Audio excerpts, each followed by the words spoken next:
વાવના આકોલી ગામની સમસ્યાનો અંત નહીં. વરસાદ રોકાયાના 12 દિવસ બાદ પણ ખેતરોમાંથી પાણી નથી ઓસર્યા. બાજરી, મગફળી સહિતનો પાક બરબાદ.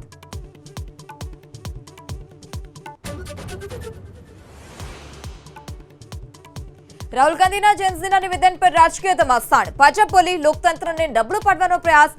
રાહુલનો અરાજકતા ફેલાવવાનો પ્રયાસ.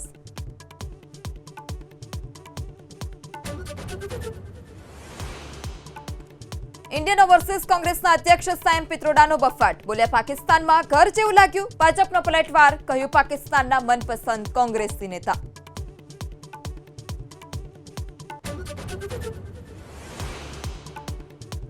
દિલ્હી યુનિવર્સિટી વિદ્યાર્થી સંઘની ચૂંટણીમાં 4 માંથી 3 પદ પર એબીવીપીનો કબજો.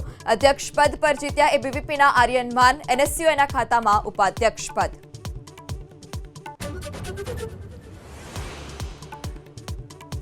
દિશા પટનીના ઘર પર ફાયરિંગ કેસમાં લોરેન્સ અને ગોદારા ગેંગ આમને સામને. લોરેન્સ ગેંગે રોહિત ગોદારાને ગણાવ્યો નકલી સનાતની.